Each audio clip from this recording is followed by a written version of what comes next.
becoming an alien, and what he has planned next is disturbing. This man hails from Montpellier, France, and his name is Anthony Lafredo. Anthony calls himself the Black Alien. He began his transformation at the age of 27, and in order to look less and less like a human, he's already had tattoos all over his body, as well as numerous cosmetic surgeries such as removing his tongue, nose, ears, and 2 fingers. He's also had his teeth dyed purple, and the whites of his eyes black. He even had silicone implants implanted. To justify all this, What's up, Seekers? Welcome back to the channel, man. Hopefully you guys are doing alright, man. If you guys are brand new here, if you guys don't know what we do, we break down scary and creepy videos, man, on the net, on the web, man. From YouTube videos to TikTok videos, IG reels, Facebook reels, anything weird, usual, and unexplained you can find right here on this channel. Just want to thank the Seekers, man, who's been tapping in with us, man, subbing up to the channel. I really appreciate that, man. That's how we grow the Seekers, man. But you guys liking the video, subscribing, and hitting that post notification bell, we can grow our community together. Found this video for you guys today. Let's do what we do best, Seekers. Let's seek the truth. Suffered a botched circumcision and was raised as a girl for 13 years. In 1965, David Reimer was born a boy along with his brother in Winnipeg, Canada. But at 8 months, he suffered a botched circumcision and unfortunately, his genitals were accidentally burnt off. While his twin brother was fine, David's damage could not be fixed. So David's parents consulted with Dr. John Money and he suggested that David undergo sex reassignment surgery and be given hormones and instead be raised as a girl. His parents took the advice and changed David's birth name from Bruce to Brenda. Dr. Money believed that David could be easily raised as a girl despite being born as a biological male. The doctor even told David's parents to never tell him or his twin brother what happened to him as a baby. As the twins got older, Dr. Money continued to see them for annual checkups, but it's been said that during these appointments, he would make them rehearse sexual acts as he photographed them. Throughout David's childhood, he rejected anything feminine and consistently showed masculine traits. By the time he reached 13 years old, he was suicidal and his mom realized that he wasn't happy being a girl. Soon after, David's father finally told him the truth and immediately he changed his name from Brenda to David. David then began taking testosterone and going through various operations to rebuild his genitals. But he continued to suffer from psychological trauma throughout his life due to Dr. Money's experiment, and not long after, his twin brother passed away. And sadly, at the age of 38, David committed suicide. A lot of people blame Dr. Money for David's death, but his defense is that it was the right thing to do at the time. When I think of theme park rides... Really, Seekers? That was the right thing to do at the time? I don't think so, man. That whole situation is just crazy and insane, bro. Imagine that happening to you. You didn't realize that till later in your life. Not too many words on that case, Seekers. It's likely to kill someone. I don't think about the miniature railway. Unfortunately, that's exactly what happened at Gulliver's Land in Milton Keynes. Hugh Doe was 56 and from Newport Pagnell in Bucks. He was an engineer and he was working at Gulliver's Land on May the 10th, 2006. He had been doing some maintenance on the miniature railway train at the theme park, and after the work was completed, it's reported that he stood up after giving the driver the all clear to move the train on. Tragically, he was killed instantly when the train went into a tunnel. Hideously, it's reported that he suffered a huge amount of trauma to his skull and brain before being dragged through the 10-foot-long tunnel. When a health and safety spokeswoman was asked for comment, she stated that he had been decapitated. She stated, "There was probably 2.5 to 3 inches between the top of the carriage and the tunnel." The park was closed to members of the public the day after the incident as a mark of respect for the victim. There was an inquest into Hugh Doe's death. Eventually it was announced that Hugh's death was labelled as misadventure. You think he would act on like Misadventure? The thing I'm most surprised to see is that the freaking that theme park they shut down for a day, man. Cause you know usually, man, you be hearing the freaking stories about what happens at these theme parks and they just go on just like it's just a regular day, man. Cause you know all this corporation cares about is the money, so that's actually really surprising to me that they actually closed down for a day. Man, what the hell happened to them, Seekers? the hell? They labeled it as misadventure. I don't think that's something you should label it like that. Anyway, let's continue, Seekers. Your shit. After you literally cut up fucking flesh and bones and eyeballs and brains. Like, who the fuck wants to eat shit like that? You never know. You never know. You never know. So prison really was not any type of difference for you. When I came on the trial and told my story about how I was kidnapped and how I attacked you and you claimed that I tried to kill you, it was You did try to kill me with a knife. It was self-defense. Oh. You were never going to let me go. Blood-curdling facts that you... What the?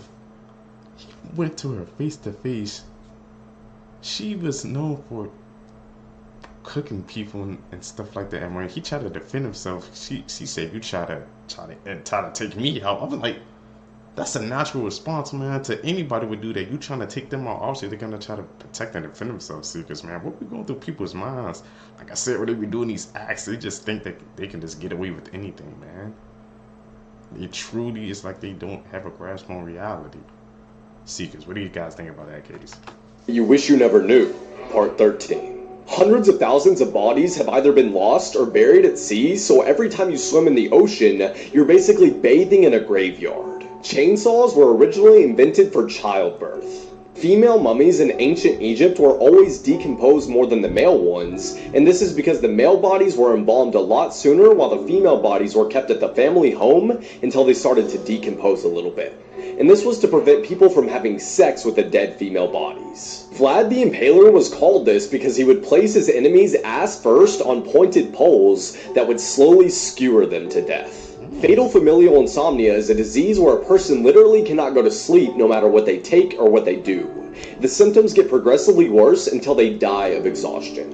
And for the last one, you might want to look up who invented blow-up dolls. These are the Well, people they're that checking it left out, almost Seekers. 200 bodies in their funeral home to rot for over 4 years. They were stealing people's money, not actually cremating their loved ones, and let me just show you their Facebook post and what they were actually doing with this money. Here they are, August 10th, 2021, on a family vacation in New York City at the Empire State Building. In October of 2021, it looks like they were actually trying to buy his grandparents' old house. And they say, "We had a cash offer ready to go. Wonder where all that cash came from." Here's November 9th, 2021. Looks like they're in South Beach, Miami now, which is not cheap. Staying at a hotel right on the beach. And here they are just 1 month later in December of 2021, bragging about their nice hotel in San Francisco.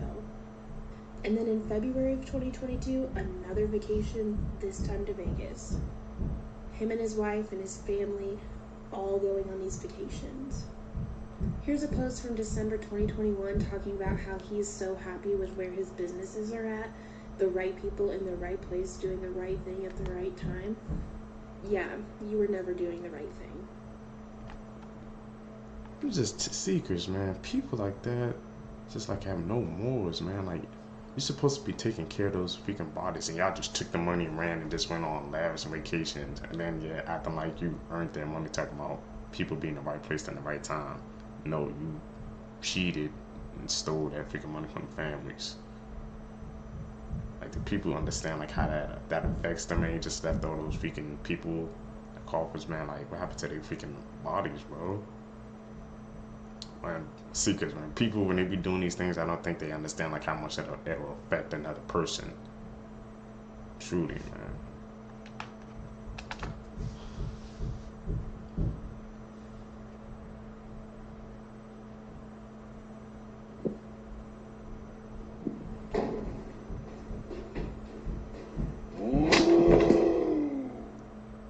Edit. Call, like I said,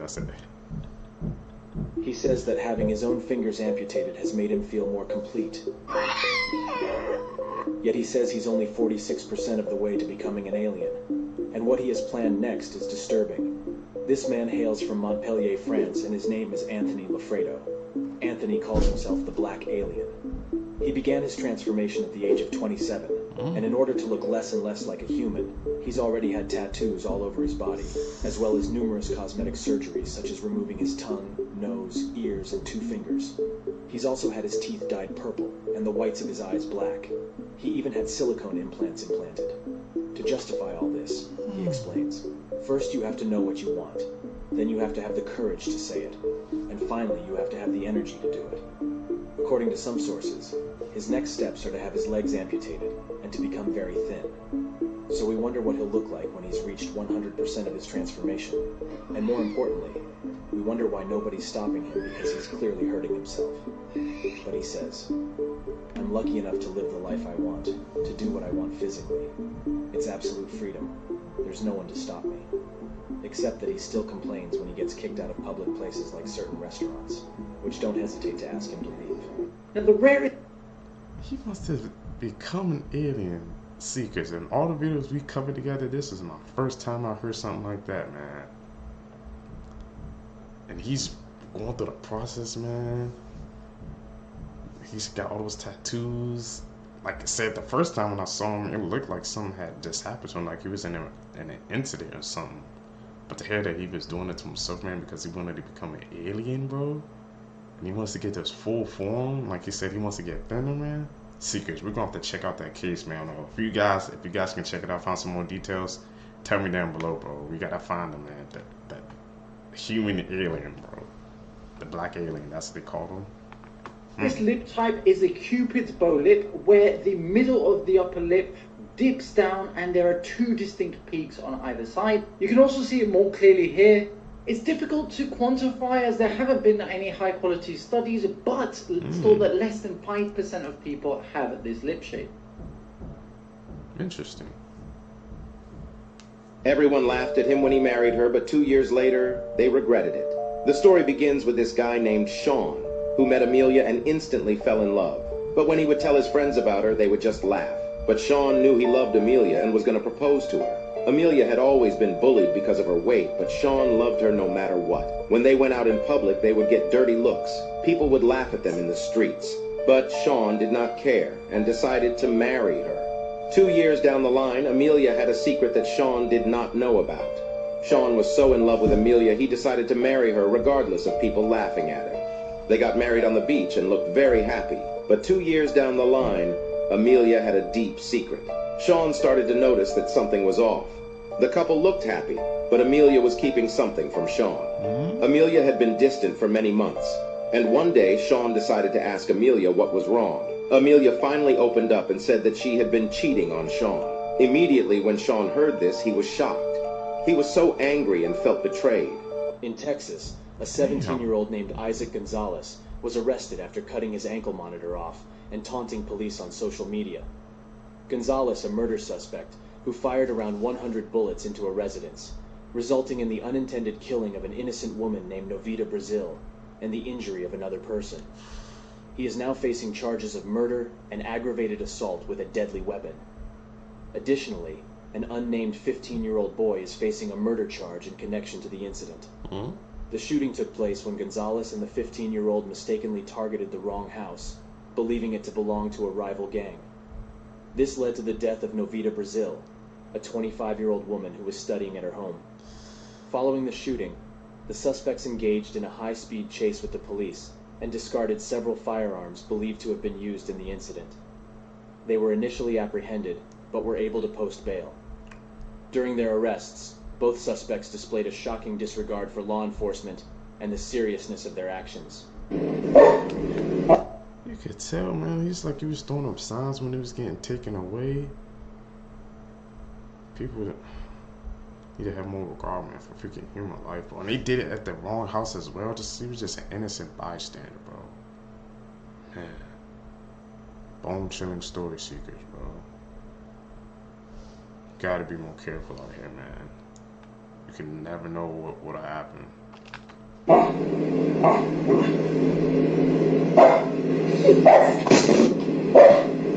Get it.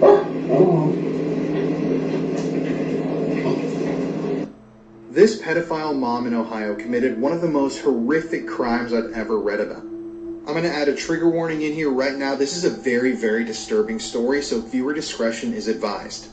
So this is Ashley Jessup from Ohio. And in 2012, she was found guilty of rape and sentenced to life in prison. But who did Ashley assault? Well, it was her own 10-month-old baby. At the time of this crime, Ashley was dating 24-year-old Jordan Russell. The two seemed to be very in love, and they frequently exchanged explicit materials over email and text message, of themselves, obviously. But then in August of 2011, Jordan asked Ashley to do something shocking. He asked her to perform explicit acts on her own 10-month-old baby son. And obviously he wanted her to film it and send it to him so he could keep these videos and images. And for some shocking reason, Ashley actually obliged. And she performed graphic and gruesome acts on her own son. So later that month, Jordan had actually broken up with Ashley, and he already had a new girlfriend. And this new girlfriend of Jordan's was going through his computer when she discovered these extremely disturbing images and contacted the police. So obviously when the details of this case were made public, everybody was absolutely shocked. And the judge in this case actually stated that in his 30-year career, this was one of the most bizarre and disturbing cases he had ever had to cover. So Ashley was eventually convicted of a litany of charges, including assault, rape on a minor, everything like that. And she's still in prison to this day, serving out that life sentence. Now, this is a really, really disturbing story, and I really do think that she should be in prison for a very, very long time. The scene of one of the Seekers. Like I said, Judge, well, 30 years, never seen something freaking that weird and bizarre. You didn't find out until today, man. It's like these people, when they freaking do these acts, like, they truly don't think about the freaking consequences, man. And they hit that the freaking night down and her boyfriend freaking requested it. I feel like something should happen to him as well, because he freaking requested it. He wanted to see something like that. So something's obviously off on his freaking head as well. So I feel like something should happen to him. True was like, no. Dude, that's getting something that young as well? What the heebie-jeebies, bro. Damn. The most notorious crimes of the 1990s is for sale in Boulder, Colorado. The house where John Benet Ramsey lived and died has hit the market for $6.25 million. I've done my best to match up the listing photos with the crime scene photos, so we're going to take a walk through and see what's changed and what remains the same. But first, let's talk about that price. A recent study done by Real Estate Witch tells us that a full 37% of people would consider it a deal breaker if the home that they were buying was the scene of a violent crime. So let's take a look through and see if you think they changed enough to warrant that high price. Here's what it looked like in '96 on the outside. Since 1998, they installed privacy gates and they actually changed the address of the house. Here's what the house looks like today inside. In this crime scene photo of the dining room, take a look at the French doors. They just painted them black and they left the same hardware. Much of the first floor looks exactly the same as it used to, even down to the curtain rods in this family room. New owners have put in a brand new kitchen. You can see the recognizable black and white tile flooring is gone, but they've kept this walk-in refrigerator and added a new stainless steel panel to the front. In the butler's pantry, the black and white tiling is still there. At first glance, the bathrooms in this house might appear updated. When you look a little closer at these old crime scene photos, you'll see they've added a new sink and top, but this vanity and the drawer pulls are exactly the same. And in some of the bathrooms, the distinctive black tile around the tub is still there. In the primary suite, we see that they replaced the old blue carpeting for some fresh beige carpeting, but not much else has changed. Even the wall sconces are the same. Downstairs in the basement, where many think the crime occurred, it's been completely renovated. In this room, the new owners put in a wine cellar. While the rest of the basement used to be a series of storage rooms, it's now one big open entertaining space. Obviously, a lot of this price comes down to the stunning location,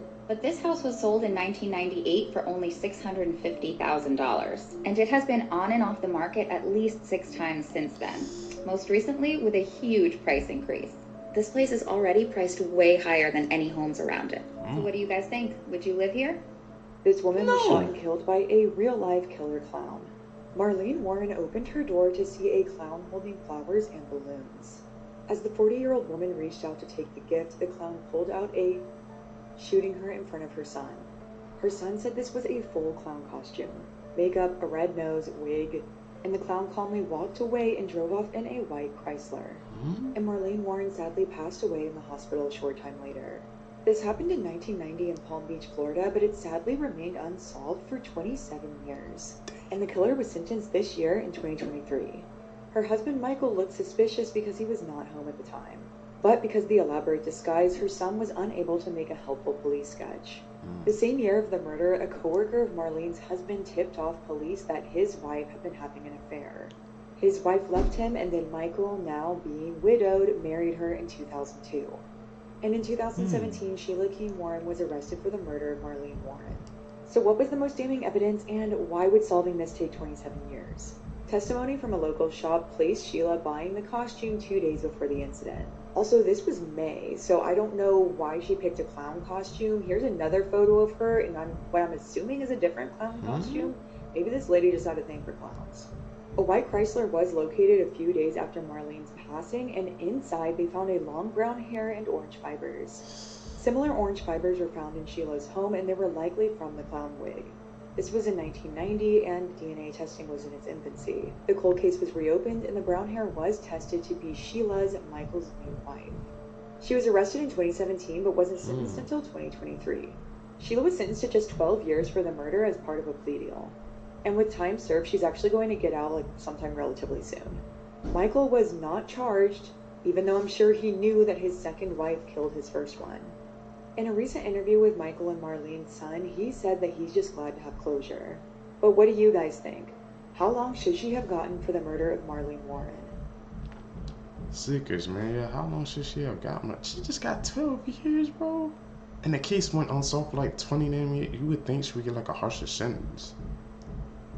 And he had that freaking husband. I'm pretty, like she said, she's pretty sure that he knew what happened. She just dressed in a freaking full clown costume and just decided to end it all, man. What the hell?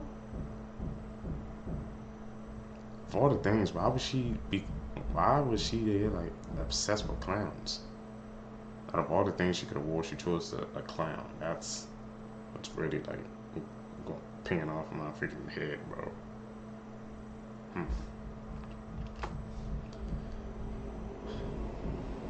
That it. Gotta call it like I see it. This is the Trey Sessler case, the YouTuber who murdered his entire family. This is Trey Sessler, and he was known as Mr. Anime on YouTube. Back in the early days of YouTube, Trey was actually a super popular creator on the platform. And he's also been credited to kickstart the anime community all on YouTube. In his videos, he would review anime, video games, and stuff like that. And he got a couple 100,000 followers. But as time went on, people started to realize something wasn't right. He started to make a lot of videos with weapons in them, like guns, and he also posted images and talked about how he had killed animals. He used real weapons in some of his videos, and he even went to random buildings at night and just shot at them for no reason at all. But in 2012, Trey's life would take a disturbing turn. In February of that year, he posted on his channel saying that he was going to reward himself and take a break. But on March 13th, 2012, he said he found a new job, which was 100% going to prevent him from posting on YouTube in the future. And on March 20th, 2012, Trey decided he was going to kill people. And he decided to start out by killing his family. On that day, he went to his family's home and lured his mom into the garage. And he then shot her in the chest at point-blank range, killing her. He then went back into the house and shot his brother dead in the head. Trey's father, who was sleeping, woke up from all the gunshots and walked over to investigate. And Trey then shot him in the chest, just like he did to his mom. And to even make it more sinister, after doing this and killing his entire family, he walked around the house killing all of the family's pets. He then took ammunition and weapons and started walking towards the high school at the end of the street. And we could all assume what his climactic plan was. Trey later claimed that he wanted to kill at least 70 students at the school so that he could be the deadliest mass killer in United States history. And he said he killed his family first because he didn't want them to see what he was about to do, and said that he was completely inspired by the Columbine killers. But thankfully, right before Trey was about to commit the shooting at the school, he backed down and was quickly arrested afterwards. Also, after the shootings, it was discovered that he had written a lot of stuff all over the doors and walls, and this was evidence that he had been disturbed for quite a long time. This is just an insane case, and I can't believe stuff like this happens so consistently in our world. 911, where's your emergency?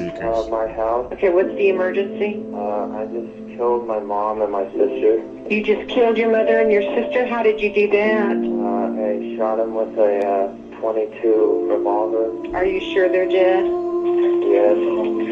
Okay, I want you to stay on the phone with me, okay? Are you all right? Yeah, I'm fine. Okay. Where is the gun? It's on the kitchen counter. Is there any reason that you were so angry at your mother and your sister? I don't know. I wasn't. It's weird. I wasn't even really angry with them. It just kind of happened. I've been kind of planning on killing for a while now. The two of them, or just anybody? Pretty much anybody. Why? I don't know. I don't really like people's kind of attitude. Right. I think they're very like, you know, emotional, I don't know, verbally rude to each other and stuff like that. Right. I don't know. It's okay. It's just my family, I don't know, they're just kind of really, I guess this is really selfish to say, but to me, I felt like they were just suffocating me in a way. I don't know. I think, obviously, you know, I'm pretty, I guess, evil, but, whatever. Okay. No, don't be sorry. I'm listening. Okay, you have my undivided attention. This is really gonna mess me up for this, you know, in the future.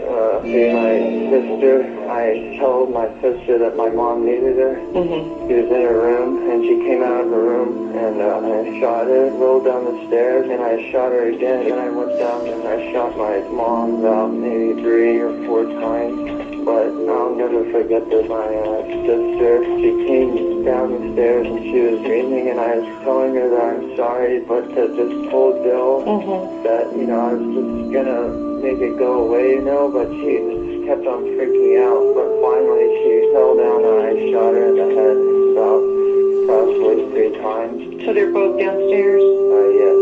Okay, where are you? In the kitchen. Okay. You're not sitting by the gun, are you? No, it's about like 10 or 15 feet away from me. All right. Where's your dad? He's out of town. Do you know where he is? Out of town? Washington, D.C. And for, I guess, future reference, I don't really want to see any of my family members, you know, like if visiting or whatever. I don't know how it works or anything, but I just don't want any type of visitors. This girl was kept in a box. The freaking... The head that she just said, it's okay, and I have your undivided attention. I know it was her, I guess it was her job, I guess, to keep him on the phone, just keep his focus, but damn, like I said, I can never do that type of job, because you have to hear things like that every day, boy. You just have to be calm, you have to try to freaking keep them on the phone, even like when you hear them do those horrific acts, man. Small man, sister, bro. RP to them. Damn, bro. And he was just talking so calmly too. Like I said, I never understood that aspect. I don't know how people do it. See, because I just don't. Box and used as a sex slave for 7 years. 20-year-old Colleen Stan is an American woman who was kidnapped and held as a sex slave by Cameron and Janice Hooker in their California home for over 7 years between 1977 and 1984. Her case has received international fame and has been a subject of many books, films, and television series. On May 19th, 1977, Colleen Stan was hitchhiking from her home in Eugene, Oregon, to a friend's home in Northern California where she was heading to a birthday party. Cameron Hooker kidnapped 20-year-old Colleen after picking her up. Colleen said she was a very experienced hitchhiker and had allowed 2 rides to go past her before accepting the ride with Cameron Hooker. Colleen said she felt confident climbing into the blue van because Hooker's wife Janice and their baby were in the car. They then stopped at a gas station along the way, and Colleen went to use the restroom. And she said a voice told her to run out and jump out the window and never look back, but she never did, which she definitely regrets. When they left, they got on the highway, and Cameron Hooker pulled over on the side of the road and put a knife to Colleen's throat, all the way until they got to an isolated area. She was then locked in a wooden box that was designed to prevent light, sound, and fresh air entering. After this, Colleen was tortured and kept locked in the box for 23 hours a day until she was given a contract and forced to sign herself into slavery for life in January 1978. Her kidnapper also said that they were being watched by a powerful organization called the Company, and if she ever tried to escape, they would torture her and harm her family. Colleen then became a slave, and her new name was Kay, and she was forced to call Cameron master. Cameron then started raping Colleen, and it was mostly consisting of oral rape. Cameron reportedly didn't want to have normal sex with Colleen because he considered that to breach his agreement with his wife. Instead, he raped her with objects. To avoid painful punishments, Colleen tried to comply with Cameron's commandments, which later led to her being allowed to go out to jog and work in the yard, and even help him with bigger stuff like an underground dungeon for more slaves. Even with an open door, neighbors, and a telephone, she never made an attempt to escape because her fear of the company kept her from seeking help. Additionally, Stan was also allowed to visit her family by herself in 1981, but did not reveal her situation due to her fear of the possible consequences from the company. Her family thought she was involved in some sort of cult, and they did not want to pressure her to stay in fear that she would stay away forever. The next day, Colleen returned for a second visit with Cameron posing as her boyfriend. Cameron feared that he had given his slave too much freedom and took her back to his home, where he locked her in the wooden box under his waterbed. She remained in the box 23 hours a day for the next 3 years. Colleen would go to the bathroom using a bedpan which she positioned under herself with her feet. Once Cameron's children had gone to bed, he would take Colleen out of the box and feed her and torture her. Colleen was not allowed to make any noise, and she had to stay still for 23 hours a day in the complete dark, with little to no air to breathe. In the summer, the box would get over 100 degrees Fahrenheit. In 1983, Colleen was allowed to get a job as a maid at a hotel, and Cameron wanted her to become his second wife, which was a turning point for Janice, who is his wife. And in August 1984, Janice began struggling with herself and went to Colleen. She then told her that Cameron was not part of the company and the company wasn't even real. Janice then helped Colleen escape to a bus station where they had Colleen's parents help bring her home. Colleen Stan is still alive today, and she experiences PTSD and has extreme back and shoulder injuries, which is from being trapped in a small box for 7 years straight. This case is extremely gut-turning, and could you ever imagine this happening to you? Luckily, Cameron Hooker was found guilty of kidnapping and sexual assault and was sentenced to 104 years in prison. Insane secrets, bro. Truly a freaking evil case, man. Seekers, if you guys stay with me to the end of the video, you're a true seeker seeking the truth. I greatly appreciate your support, man. Like I said, guys, in order for us to grow, man, I need you guys to hit that subscribe button, hit that like button, man, hit that post notification button as well. Just do those 3 simple steps, man. We can grow. Like I said, I appreciate you guys for supporting these past couple of videos. We're gonna keep going, man. Haven't missed a day of March, bro, so we gotta clap it up, man. Guys, I'm catching the next one, man. I'm out. Peace, seekers.